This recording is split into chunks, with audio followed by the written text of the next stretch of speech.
आज हम बात करेंगे कुछ जनरल क्वेश्चंस की, जैसे trans fat free, sugar free food क्या सेहत के लिए ठीक हैं, कोलेस्ट्रॉल क्या होता है और इसी तरह के कुछ और सवाल। इन सवालों पर बात करने के लिए हमारे साथ हैं डॉक्टर गौरव सिंघल। आप ESIC मॉडल हॉस्पिटल जयपुर में सीनियर इंटरवेंशनल कार्डियोलॉजिस्ट हैं। गुड मॉर्निंग सर, यूडेमोनिया क्वेस्ट में आपका बहुत बहुत स्वागत।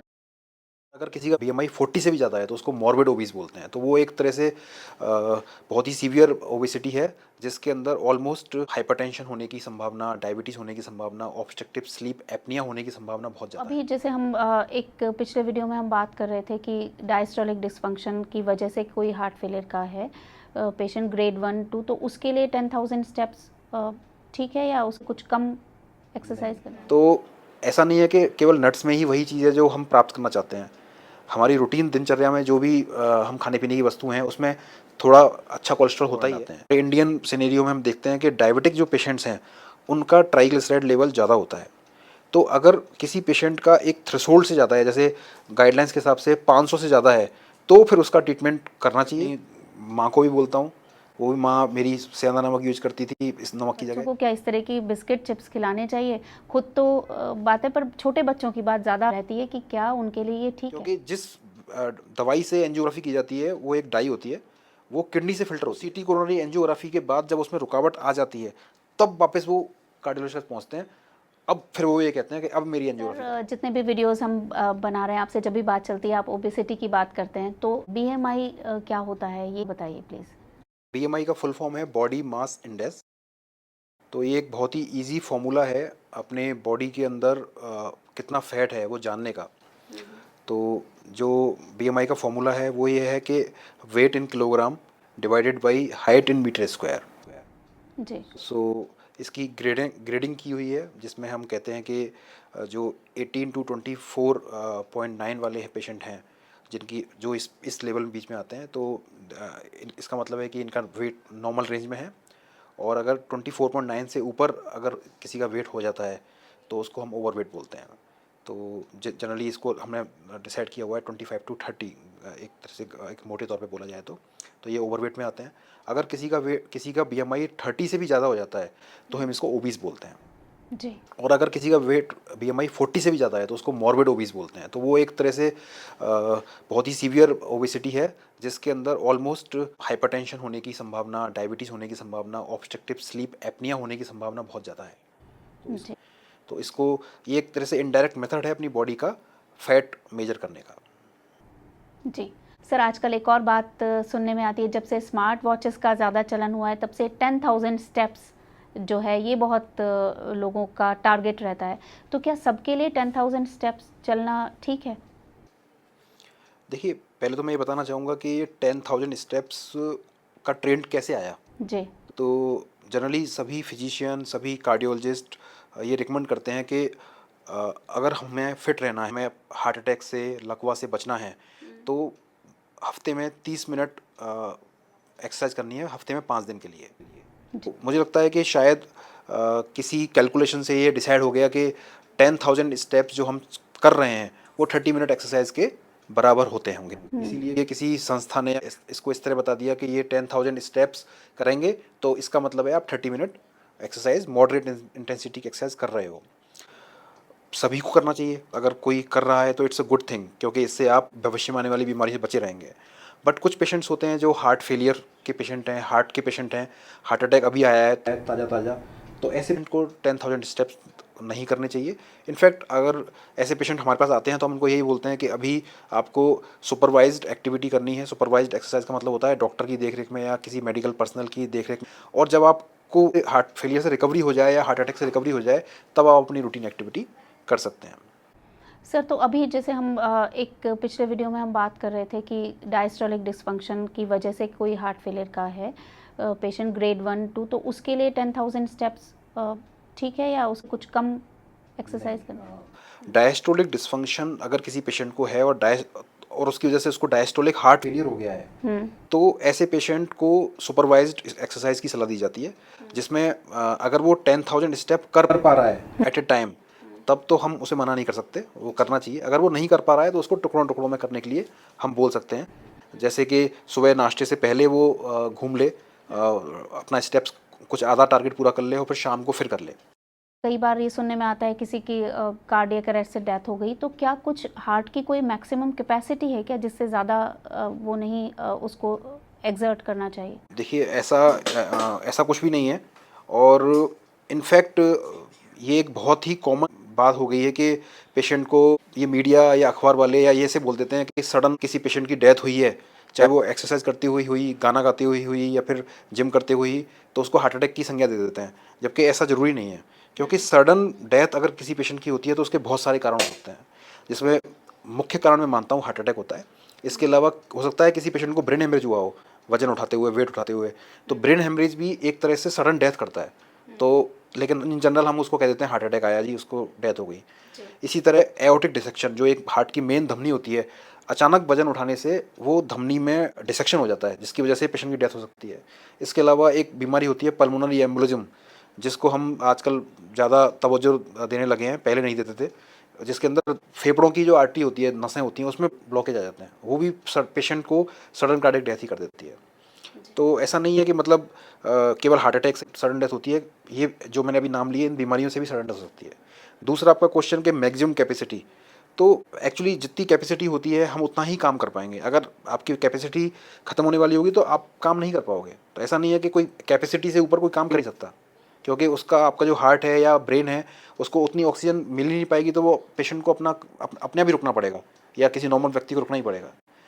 हालांकि एक जो फार्मूला बनाया है कि हार्ट रेट कितनी होनी चाहिए मैक्सिमम, उसके लिए ज़रूर ये डिसाइड किया गया है कि वो एज पर निर्भर करता है आपकी। तो हम इसको इस तरह मानते हैं कि 220 माइनस एज हम करते हैं। फॉर एग्जांपल मेरी एज 40 है, तो 220 माइनस 40, तो 180 आपका हार्ट रेट आया है। तो ये आपका हार्ट रेट है जिस तक आपकी मैक्सिमम हार्ट बीट बढ़ेगी। आप जो भी एडिशन करेंगे तो ये मैक्सिमम 180 तक पेशेंट अपनी हार्ट बीट बढ़ सकती है उसकी। जी, कोलेस्ट्रॉल की बहुत बात होती रहती है, कोलेस्ट्रॉल बढ़ा हुआ आया, इस तरीके का हम सुनते हैं। तो ये कोलेस्ट्रॉल क्या है? ये बॉडी में अपने आप भी तो बनता होगा?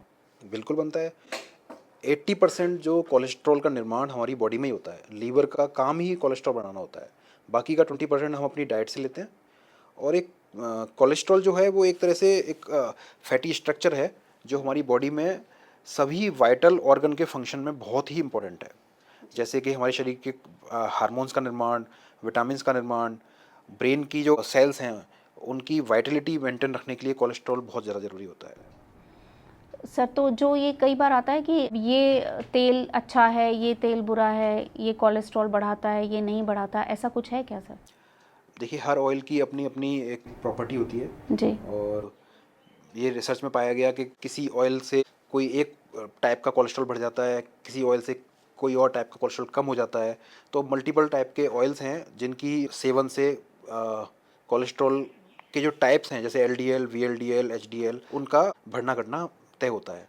तो मेडिकल साइंस में जो कार्डियो फ्रेंडली जो ऑयल्स हैं उसमें कहा जाता है कि ऐसा ऑयल होना चाहिए जो एचडीएल बढ़ाए और एलडीएल कम करे। सर, ये एचडीएल और एलडीएल क्या होते हैं? एचडीएल की फुल फॉर्म है हाई लाइपोप्रोटीन एंड एलडीएल की फुल फॉर्म है लो डेंसिटी लाइपोप्रोटीन। तो जो हाई डेंसिटी लाइपोप्रोटीन है इसको अच्छा कोलेस्ट्रॉल माना जाता है, गुड कोलेस्ट्रॉल माना जाता है, और एलडीएल को बैड कोलेस्ट्रॉल माना जाता है।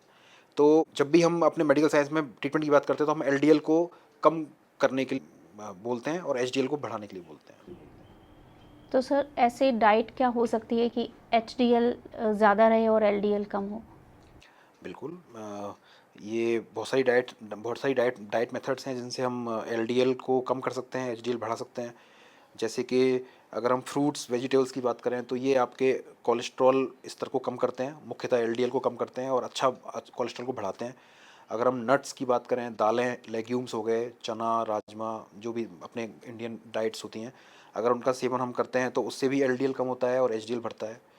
और जो रिफाइंड फूड जो होता है, जो मैंने पहले बात करी थी, कार्बोहाइड्रेट है, शुगर है, इनसे एलडीएल बढ़ता है डायरेक्टली और इनडायरेक्टली दोनों तरीके से। तो ऐसे पदार्थों का अपने को सेवन कम करना चाहिए। जो लिक्विड शुगरी डाइट्स हैं, कोल्ड ड्रिंक्स हैं, लस्सी, जूस हैं, इनका सेवन भी कम करना चाहिए। और ओमेगा 3 फैटी एसिड कंटेनिंग जो फूड होते हैं वो एचडीएल बढ़ाते हैं और एलडीएल कम करते हैं। तो ओमेगा 3 फैटी एसिड्स के अंदर जो कंटेंट वाले जो फूड है उसमें मुख्यतः नट्स होते हैं, फिश ऑयल होता है। तो ये भी अच्छे कोलेस्ट्रॉल को बढ़ाते हैं और एलडीएल को कम करते हैं। सर, आपने अभी बोला नट्स, और जबकि कुछ ऐसे वीडियोस जो हैं वो बहुत ही सर्कुलेट हो रहे हैं जिनमें वो जो भी डॉक्टर हैं वो ऐसा कह रहे हैं कि आपको अखरोट नहीं खाना चाहिए, बादाम नहीं खाना चाहिए, ये आपके लिए ठीक नहीं है। देखिए ऐसा नहीं है, मतलब मैं तो ये कहूँगा कि बैलेंस में सभी चीज़ें अच्छी होती हैं, अधिकता में हमेशा बुरी होती हैं।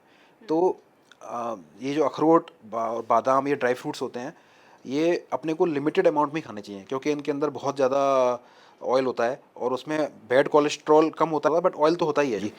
सो हम ये मानते हैं कि जो ऑयल कंटेनिंग जो फूड होता है, अगर हम उसका सेवन बहुत ज़्यादा करेंगे तो उसमें बैड कोलेस्ट्रॉल भी थोड़ा बहुत तो होगा ही ना। तो इसीलिए अधिकता में सेवन नहीं करना चाहिए, नॉर्मल हमारी जो बॉडी की डेली नीड है उसके अकॉर्डिंगली करना चाहिए। तो अगर हम मोटे तौर पे माना जाए तो 1 अखरोट और 5 बादाम एक नॉर्मल स्वस्थ व्यक्ति के लिए पर्याप्त होते हैं। तो ये इनका सेवन किया जा सकता है इस लेवल तक।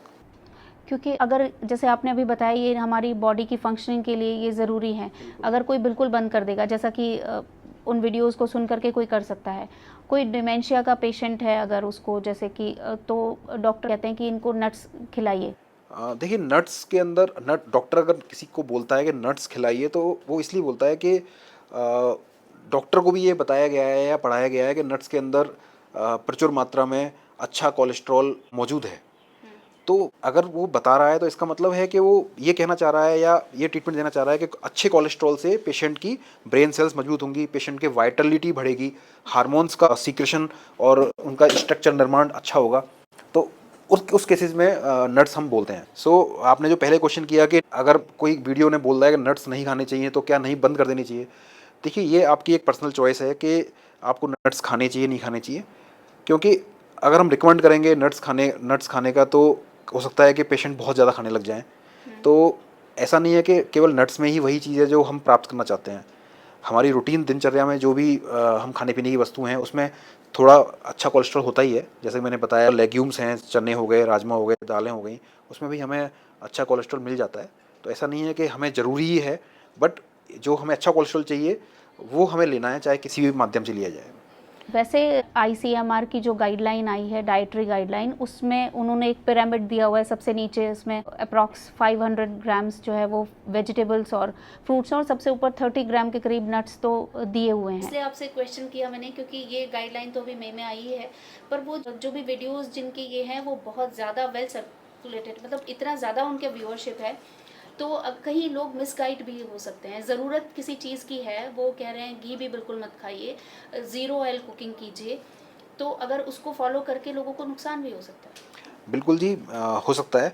देखिए ये जो आईसीएमआर जो गाइडलाइन दे रहा है, ऐसी गाइडलाइंस पहले भी डिफरेंट एसोसिएशन देती रही है। जैसे अगर मैं कार्डियोलॉजी की बात करूं तो अमेरिकन हार्ट एसोसिएशन ने, हमारे इंडियन जो कार्डियोलॉजिकल सोसाइटी ऑफ इंडिया है उसने भी ऐसी गाइडलाइन पहले भी दी हुई हैं, और लगभग 20 से 25 साल पहले ये गाइडलाइन आ चुकी हैं। ये रिवाइज्ड एडिशन है सर। यस, तो गाइडलाइन आ चुकी है कि अब अपने को बैलेंस अमाउंट में कार्बोहाइड्रेट का यूज करना है, बैलेंस्ड अमाउंट में फैट का यूज करना है, बैलेंस्ड अमाउंट में प्रोटीन लेना है और विटामिन लेना है। जी। इन जनरल हम मोटे तौर पे ये कह सकते हैं कि पेशेंट को अपनी टोटल डाइट का लगभग 40 to 50% कार्बोहाइड्रेट लेना चाहिए, 30% प्रोटीन लेना चाहिए और 10 से 15% फैट का सेवन करना चाहिए।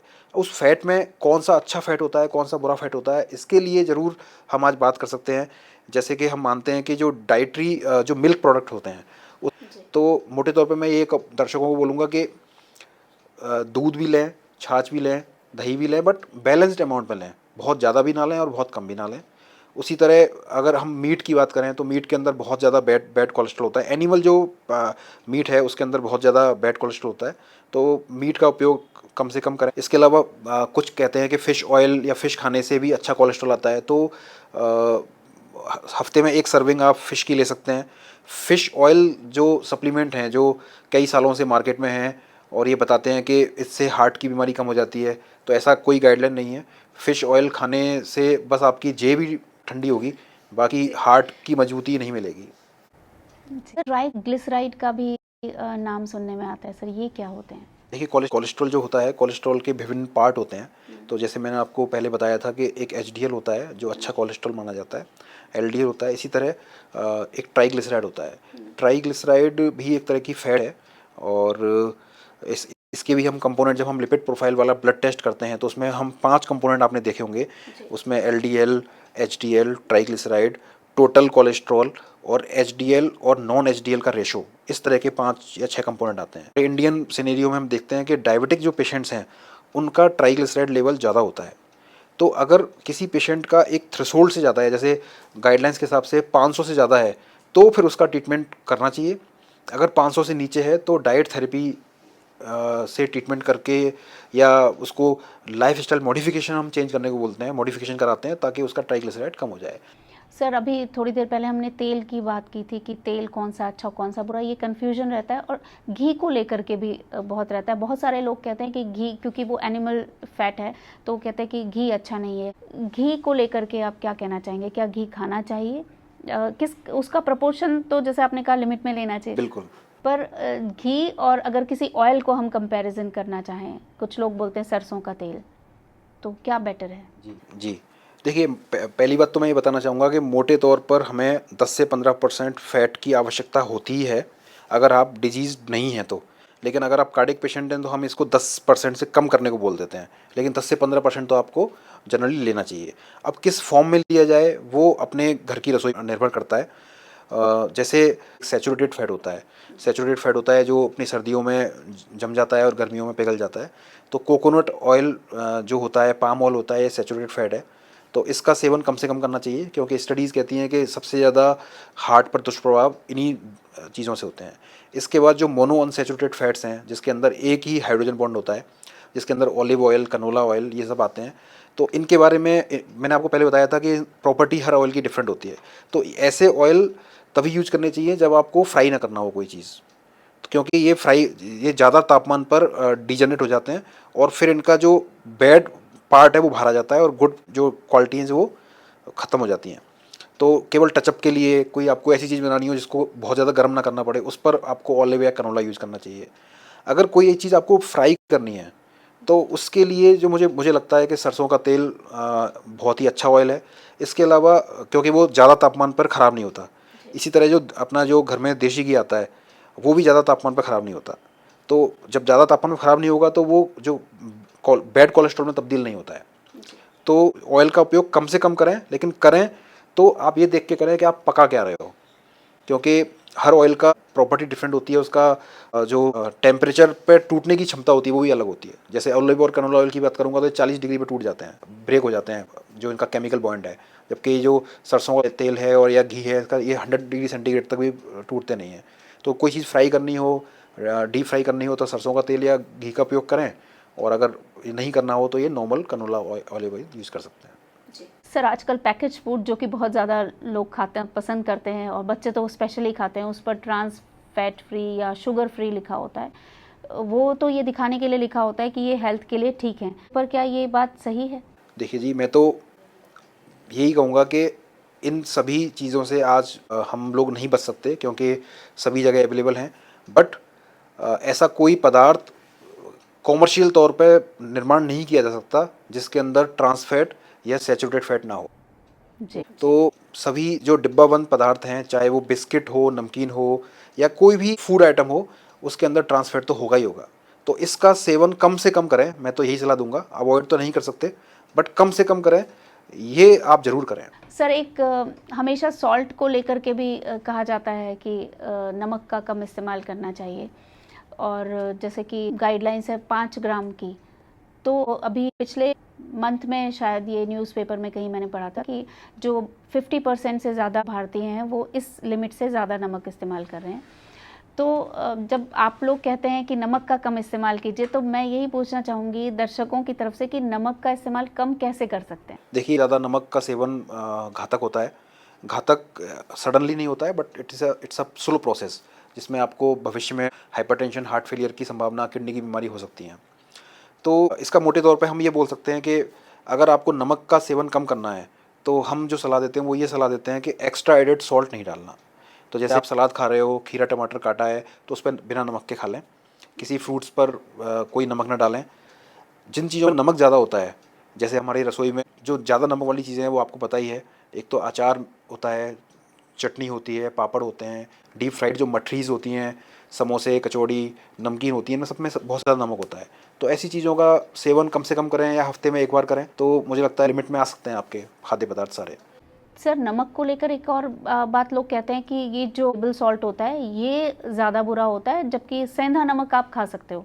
क्या इस बात में सच्चाई? नहीं नहीं नहीं, ये मैं अपनी माँ को भी बोलता हूँ, वो भी माँ मेरी सेंधा नमक यूज करती थी इस नमक की जगह। लेकिन मेरे लिए काला नमक, सेंधा नमक, नॉर्मल नमक सब बराबर हैं। उसके अंदर सेम क्वालिटी है जो हार्ट को इफेक्ट डाल सकती है। तो बस नमक टोटल कम खाना है, आप चाहे कोई भी नमक यूज करो।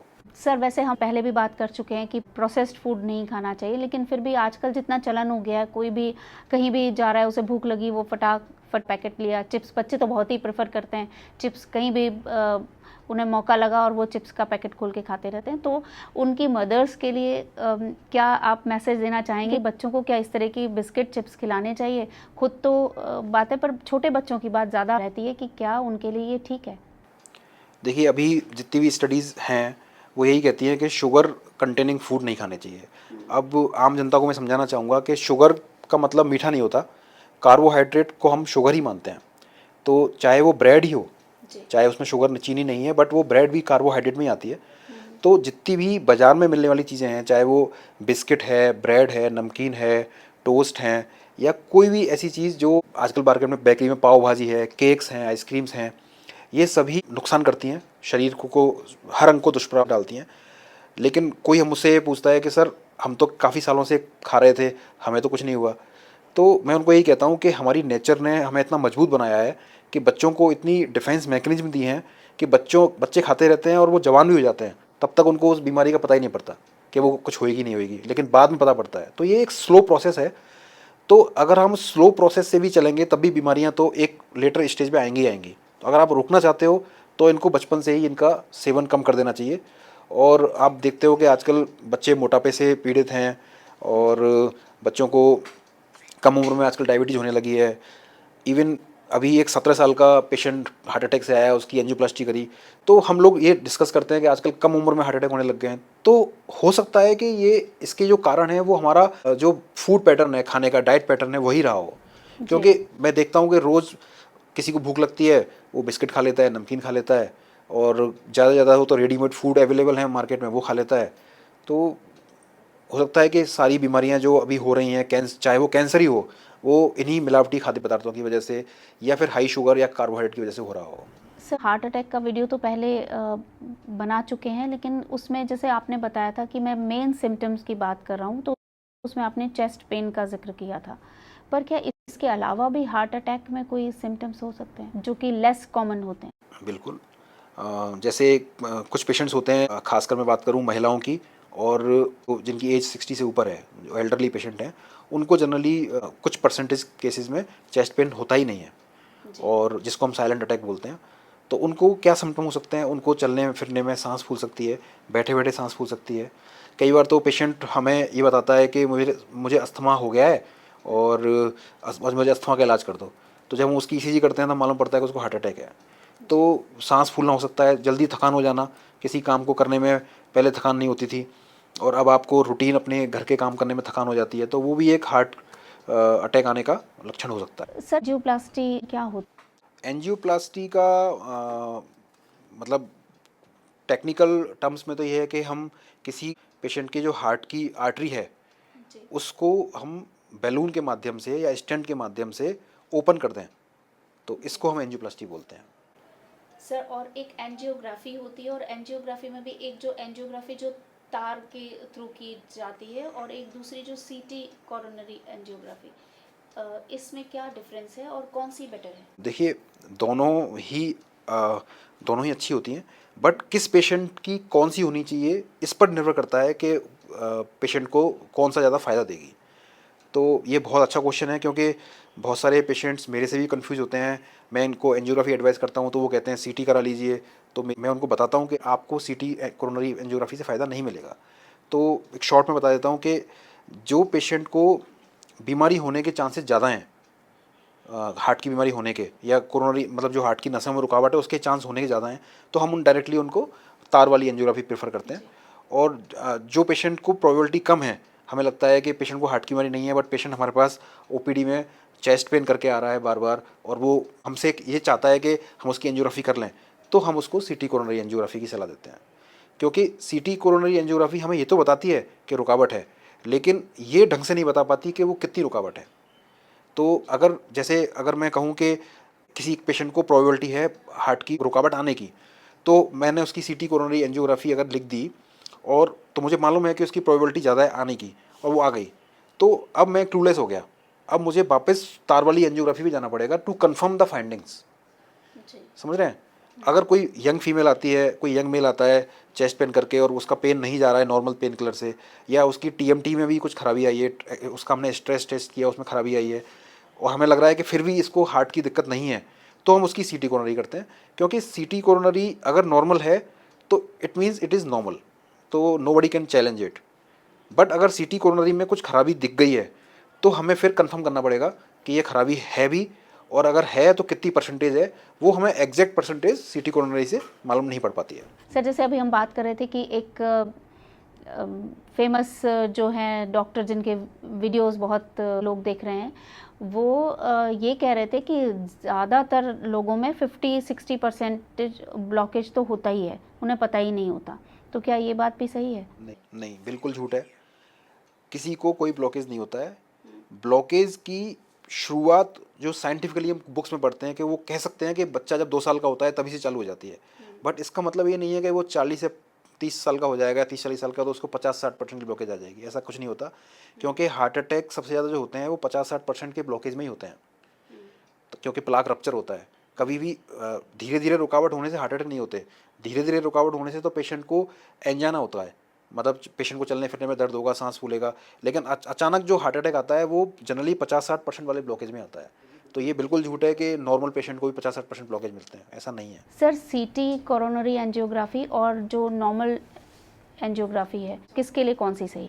तो मैं आपको 2 केस सिनेरियो से समझाऊंगा इस बात को।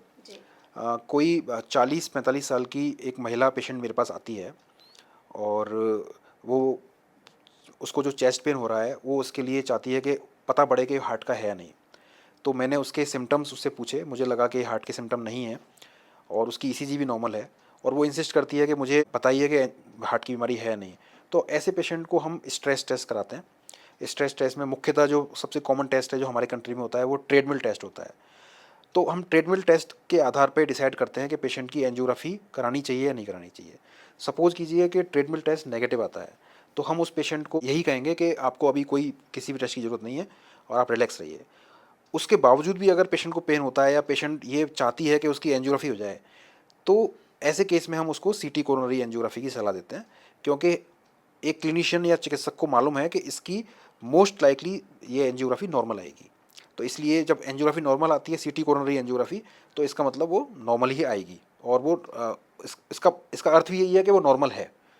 लेकिन अगर कोई दूसरा केस मैं आपको समझाता हूँ, कोई 60 साल का व्यक्ति जिसको डायबिटीज़ है, हाइपरटेंशन है, स्मोकर है, वो आपके पास चेस्ट पेन करके आया है और वो आपके डॉक्टर ने देखा कि वो चेस्ट पेन हार्ट का जैसा लग रहा है, तो हम डायरेक्टली यही बोलते हैं कि आप ईसीजी कराएं, ट्रेडमिल टेस्ट कराएं, और ट्रेडमिल टेस्ट अगर नेगेटिव है तो दवाइयों पे रखेंगे या आपको हार्ट की बीमारी नहीं है। ट्रेडमिल टेस्ट पॉजिटिव है तो ऐसे केस में हम डायरेक्टली नॉर्मल जो वायर वाली एंजियोग्राफी है उसकी सलाह देते हैं। क्योंकि अगर हम ऐसे पेशेंट की सीटी कोरोनरी एंजियोग्राफी कराते हैं तो मैंने आपको पहले बताया कि उसकी प्रोबेबिलिटी ज़्यादा रहेगी बीमारी आने की, तो फिर हमें वापस सीटी कोरोनरी से नॉर्मल एंजियोग्राफी पे शिफ्ट होना पड़ेगा। तो इसीलिए डायरेक्टली वही करानी चाहिए, ताकि इससे 2 फायदे होंगे। एक तो पेशेंट की डबल सिटिंग बचेगी हॉस्पिटल जाने की, दूसरा पेशेंट को रेडिएशन एक्सपोजर कम होगा, और तीसरा फ़ायदा डाई कम जाएगी। क्योंकि जिस दवाई से एंजियोग्राफी की जाती है वो एक डाई होती है, वो किडनी से फिल्टर होती है और किडनी को नुकसान पहुंचाती है। तो हम उस पेशेंट को यही सलाह देते हैं कि आपको रेडिएशन भी एक्सपोजर कम होगा और डाई भी कम देनी पड़ेगी, तो ये आपके लिए फ़ायदेमंद रहेगी। लेकिन बहुत सारे पेशेंट होते हैं जो ये समझने को तैयार ही नहीं होते हैं। तो मतलब ये आपको हर शहर में मिल जाएंगे, हर ज़िले में मिल जाएंगे कि पहले वो सीटी कोरोनरी एंजियोग्राफी कराते हैं, क्योंकि उनको ये विश्वास ही नहीं होता है अपने ट्रीटिंग कार्डियोलॉजिस्ट पे कि ये सही बोल रहा है। वो सीटी कोरोनरी एंजियोग्राफी के बाद जब उसमें रुकावट आ जाती है तब वापस वो कार्डियोलॉजिस्ट पहुंचते हैं। अब फिर वो ये कहते हैं कि अब मेरी एंजियोग्राफी कर लो। तो इस तरह से पेशेंट को डबल हार्म होता है। एक तो फाइनेंशियल हार्म हो जाता है, एक रेडिएशन हार्म हो जाता है, और एक डाई जो जाती है वो किडनी को नुकसान पहुंचाती है। तो एक तरह से 3 या 4 बार पेशेंट को परेशानियों के दौर से गुजरना पड़ता है।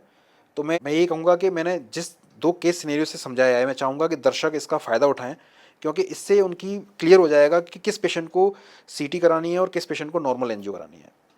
जी सर, मुझे लगता है ये जो वीडियो की मैं बात कर रही हूँ, कुछ इस तरीके के वीडियोस देख करके भी पेशेंट अपने आप डिसाइड करने लगे हैं। बिल्कुल। Thank you so much sir, आपने हमें इतनी महत्वपूर्ण जानकारी दी और बहुत सारे जो मिथ्स जो लोगों के बीच में फैले हुए हैं उनको दूर करने में हमारी मदद की। ज़रूर इससे दर्शकों को बहुत फ़ायदा होगा। आपका एक बार फिर से बहुत बहुत शुक्रिया। Thank you. अगर आपको लगता है कि ये वीडियो आपके किसी अपने के लिए यूज़फुल हो सकता है तो इसे शेयर कर दीजिए। हेल्थ से जुड़े वीडियोस देखना चाहते हैं तो यूरोमनी क्वेस्ट को सब्सक्राइब करके नोटिफिकेशन ऑन कर दीजिए। तो मिलते हैं अगले वीडियो में, तब तक हंसते रहिए, मुस्कुराते रहिए, अनहेल्दी फूड से दूरी बनाइए और डेली एक्सरसाइज की आदत डालिए। नमस्कार।